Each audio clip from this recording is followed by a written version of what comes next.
Hello everyone, Neve here, and we are here with the Taurus study. All right, and I finally have something in my chart. Yeah, so this is the first sign so far in this series where I actually have this in my chart somewhere. Yeah, but it's not one of the planets. I actually have Taurus in my true node or north node. So there we go. So I finally have something. So let's see. Here's my astrology page. So this was Aquarius, then Pisces, of course. Then last month was Aries, and now we've got Taurus. And before I show it, I'm going to put on screen me decorating that page. So I will go ahead and put that on screen now, and I'll just kind of talk over and talk about Taurus a little bit. I went with, when I was thinking of Taurus, I was kind of thinking, it's an earth sign. So I was thinking of something earthy, and, it's ruled by Venus. So there's kind of this little bit of, pink, I guess, that came to mind, a pinkish color, and then also a green, and but it's very my mom is a Taurus, so I sort of think about her, and she's very nature oriented. She likes a lot of greenery and nature, and I think I was kind of having my mom in mind with this. So that's kind of funny. My mom is a Taurus and I'm a Libra, and both of our signs are ruled by Venus. So there we go. Taurus is it's ruled by Venus. It's an earth sign. The polarity is yin, or you might see it as feminine or masculine, depending on what type of how you're understanding the astrology signs. But so some signs are masculine and masculine and feminine. But the sites that are the books that I was using, try to go away from the gendered sort of way of viewing it, and I kind of like that too. So they went with a yang for masculine-esque, and yin for feminine-esque. Taurus is yin, and it is a fixed sign. So when I think of a typical Taurian or typical Taurian traits, I primarily think of stability and comfort.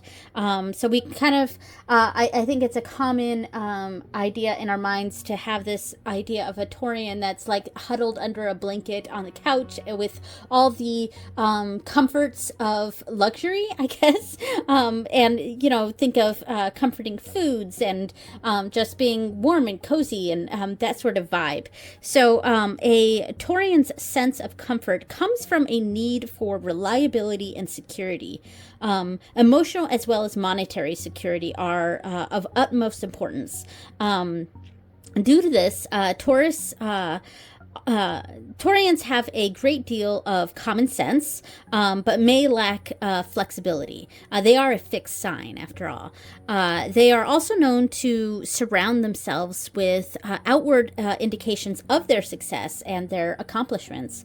They may be prone to possessiveness, stubbornness, and jealousy.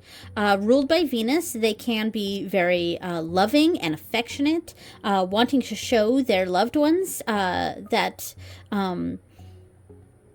the Taurus's love for them is stable and secure. They want their loved ones to have the same sense of comfort that they have for themselves. And so some of the key words for Taurus are patient, reliable, warm-hearted. I think that's very true.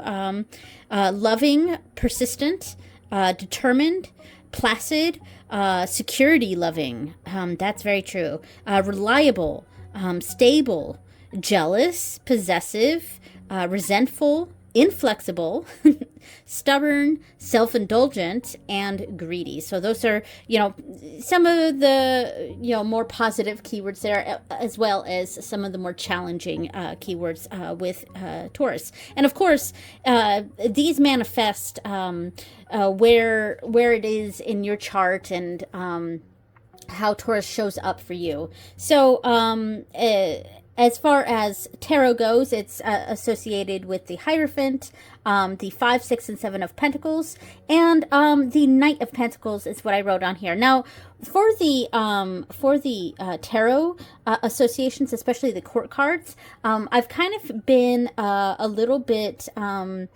like I'm kind of just doing quick searches on this. So like last month for Aries, I wrote the King of Wands for Aries because that's what kind of made me think of.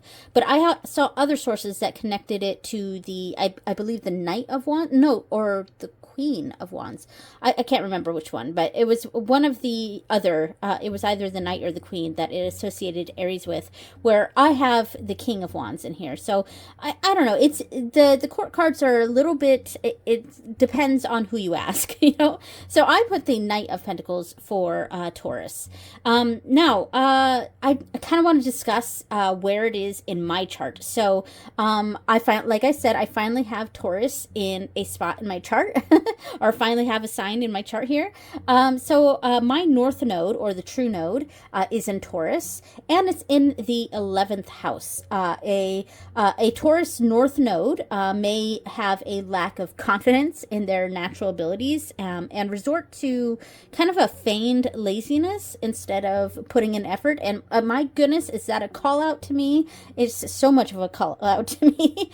Yeah, so, but despite this, Taurus North Node wants to feel useful and is very efficient in their actions, and I think that's true of me. I do value efficiency, and you know, that is my Taurus North Node, but I think it's also a little bit of Capricorn in my chart as well, and I have that in my moon sign is Capricorn and my Jupiter is Capricorn, and I feel like that combined with that Taurus North Node really adds to that need for efficiency, you know, and that feeling of being useful. And yeah, so even though I sometimes lack confidence in my natural abilities, some things I actually am good at, sometimes I can feel it. I feel like that's where some of that imposter syndrome is kind of coming from in my chart specifically. Is kind of that that Taurus North Node. It's like, oh, like I am good at this, but am I? You know, yeah. But the 11th house is represents community and friendships, kind of your place in society. So that is where Taurus is in my chart. Not any planets, like I said, but it is in my North Node. So I may be inflexible in my friendships, and this is something I have kind of found. So I value practicality over emotional connections, and that is true, you know, and I feel like that's something where I kind of struggle. I really do struggle with keeping and maintaining friendships, and I sort of feel like whenever there's bumps along the way in my friendships, you know, I kind of just throw in the towel, or I'm like, okay, well, you know, I have one or of two reactions. I either fall on my sword and apologize and be like, yeah, okay, yeah, you know, and I'm so sorry, even if I'm not, you know, even if I don't think I did anything wrong, you know, I do have a tendency to like just fall on my sword, and that's mostly because I just don't want to deal with the drama, and I'm just like, all right, I don't want to do this back and forth. I'll just apologize and we'll move on, you know. So it's that, or I just kind of separate myself and am like, you know, this isn't worth it. There's that emotional connection thing that, like, I just value the practicality over that. So I don't know. That's a struggle area for me, I would say. So yeah, and I can be self-reliant, but self-reliant as far as friendships go, self-reliant almost to a detriment, leading to self-isolation, and that is very true for me too. So anyway, so now we get to see what the page looks like. So I've decorated it here, and I hope you guys like it. I went with a very earthy color scheme here, lots of greens. I got these snakes over here that I thought were very pretty, and then like it's got these pink little leaves all over the washi tape here, and I kind of used pink in the titles, and yeah, just went with something very naturey, very green and feminine kind of. That's kind of how it felt to me anyway. So there we go. So there is the page for Taurus. Yeah, so as I've mentioned before, I use Parker's Astrology, and we'll look real quick at the Taurus page. Oh, there, that's Aries. Now Taurus. Okay, so hopefully you can see that on screen. It is a giant book, so there we go. So yeah, reliability is the essential characteristic of a Taurian, but if he or she is to function satisfactorily, it must be against a stable and secure background, as emotional and material security is of the utmost importance. These people have a great deal of common sense, as I said, but can lack flexibility and must realize that even well thought out decisions should sometimes be changed. Taurians often surround themselves with possessions as an outward sign of their achievements, and to convince themselves, to convince them of their progress and position in society. So there we go. There it is with Taurus there. So, all right. Yeah, and I also go through the Starcodes. Navigate Your Chart with Choice-Based Astrology by Heather Roan Robbins. This is also the creator of the Starcodes Astro Oracle. And I just grabbed it here. So Taurus, the keyword they have on this is cultivate. And of course for North Node, the keyword they have on here is future, which I find interesting. And then the 11th house, community, of course, that makes sense. So let me see Taurus, what it says in here. So yes, Taurus, cultivate. So the sun walks through Taurus from approximately April 21st to May 20th. Now those dates, yeah, they're pretty fixed for the most part for throughout the year, but like I think Aquarius has a date that doesn't include my daughter in it, and she is definitely an Aquarius. Like if you look up her chart, she is an Aquarius.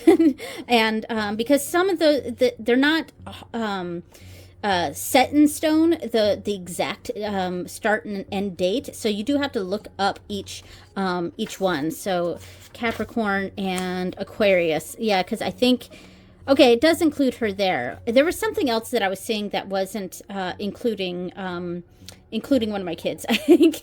But anyway, so yeah, so let's see, the challenge where you have Taurus in your chart, you can plant your heels and refuse to move. Yes, a bit of a stubbornness there. Taurus offers won't power versus willpower. Okay. No one can push a bull where it does not want to go. And when you do move, you may have to do so at your own steady pace. Here, also, you can rely too heavily on the material world for contentment, whether that means money, matter, or sensuality. It can lead you to overindulge the senses. Where you have Taurus, you can hoard or hold on as if possession of that person, place, or thing will solve all. Very interesting depiction there. If you look for emotional satisfaction in sexuality or material substance, it will never be enough. If you find yourself too hungry here, ask what you are truly hungry for. All right. That was actually a pretty good breakdown there. So Taurus loans strength, roots, solidness, reliability, steadiness, and patience. Here you can manage the stuff of this world and bring a common sense practicality. You can make life a fertile garden, quite literally. And it kind of shows that here with all the green. Where you have Taurus, you may have magic practicality with growing plants and creatures, as well as figuratively a place where you can cultivate a creative process, loving relationship, family, or organization. Here also you can feed the senses, value beauty and taste, and enjoy being a body. Yeah, that's a pretty good breakdown there. So, gift. Where you have Taurus, your purpose is to breathe life into form. You remind us all of the grounding power that comes from matter or mater or mother. Taurus witnesses that. Taurus witnesses that matter is sacred. Matter is the vessel that holds the soul. See that nurturing mother within. Taurus understands loyalty, truly being there for one another. Wherever you have Taurus, you can plant and nurture a garden. This place may take some work, but can grow corn for you. Giving you a place where you can feed and nurture your community. This Taurus energy can keep the heartbeat for all. Yeah, so I'm not going to read the last section, but yeah. So that was pretty good. Does this talk about... so it does talk about the house here. So it is in my 11th house, 12th house, 11th house. So community. Yep, so mapping your relationships, meetings, circles, local politics, unions, etc. So in your inner village, the 11th house is the corner of the park where you hang out with or avoid your peers as a teenager. This house holds your community center, town council, meeting chamber, and your friendship group. So I also quickly flipped to the page where it's kind of talking about the nodes. So South Node is past and North Node is future. A North Node is where my Taurus is. So the North Node has answers. It symbolizes new material for you this lifetime. A place you need to explore, develop, and evolve. Okay, yeah, okay. It has no charge from past lives or early experiences, so it can seem boring until you begin to develop it. The North Node is a point toward which you may, it is a point toward which you may long, okay? Toward which to grow, a place that brings you joy as you develop it, a place that can bring comfort and satisfaction as you grow older. So look at the sign and house of your nodes and think about the direction of evolution in your life. What skills and talents and what unfinished business or difficulties do you recognize around your South Node? What skills or new material are you being called to develop over time related to your North Node? So that's very interesting. Okay, so we got that. So Taurus, North Node, and 11th house. So, all right, so one of the next thing I want to show is the cards, the tarot cards. So I'm just going to put these up here like that. Okay, and we'll put Taurus in the middle there. All right, so I was at first not sure what deck I would associate with Taurus in my chart, or not in my chart, but in my collection. There were a few that I almost went toward, but I was like, I don't know about that. But then this suddenly came into view, and it was around the time that I realized that I wanted to go with kind of this earthy, gardeny kind of decor with the decorations here. And I pulled out the Forest of Enchantment Tarot. I was like, is it Tarot of the forest, enchanted forest, or is it enchanted forest tarot? I always kind of forget that, but I think it's the enchanted forest tarot. So yes, here is the deck for that, and I think this is very Taurus to me, for sure. Oh, focus, there we go. It's very Taurus to me. And like, I think the fairy tale aspect of it too is also very Taurus. And then I think the card that I was really thinking of that made me think this is definitely a Taurus deck was, I think it's the Hermit card, or is it one of the kings, or like the King of Pentacles, or whatever the suit is called in this. I think it's Boons. Oh, see, and this feels very Taurus to me. That feels very Taurus. Let's see. This is very Taurus. The Three of Boons here. Let's see. I know it's in here somewhere. There was I think it was the Hermit card, but I'm not sure. This feels Taurus. Yeah, there's so many cards in this deck that make me think of Taurus. So let's see. Ooh. Sorry, I'm just kind of looking through. I could cut this out, but I may just leave it in. I'm not sure. Oh, look at that. There's that sense of community there. Oh, here we go. Here's the Hermit. This was the card that I was thinking of. That really makes me think of Taurus. And then I know there's a king. Oh, and it's the last card I had in the deck here. It was the Keeper or the King of Boons, which is Pentacles. So these two cards are totally totally Taurus to me. But yeah, so let me pull out the designated cards for Taurus. Okay, so we have the Hierophant, which in this deck is called the Old One. And man, the more I look through this deck, the more it screams Taurus to me. But and then we got the 5, the 6, and the 7 of Boons in this deck, which is the Pentacles, the 5, 6, and 7 of Pentacles. And then I'm pretty sure the Seekers are the Knights. So this is the Knight of Pentacles, or the Seeker of Boons. And yeah, I mean, this feels right to me. So I grabbed the book for this deck real quick just to kind of look through it. Now, I actually did a full deep dive of this deck a couple years ago. So those videos, that playlist is on my channel, where I just kind of went through and just went through each card of this deck and read the book, as well as kind of came up with my own sort of interpretations of each of these cards. But, you know, sort of refreshing my memory on this deck, because I actually don't use this deck a whole lot. So the oldest one is the equivalent of the Hierophant. So meaning at a glance, teaching, traditions, religion and mythology, wise counsel, true authority, and expertise. And yeah, and a closer look. See the owl. That gives you an idea of how big the oldest one is. Oh yeah, the owl is right here.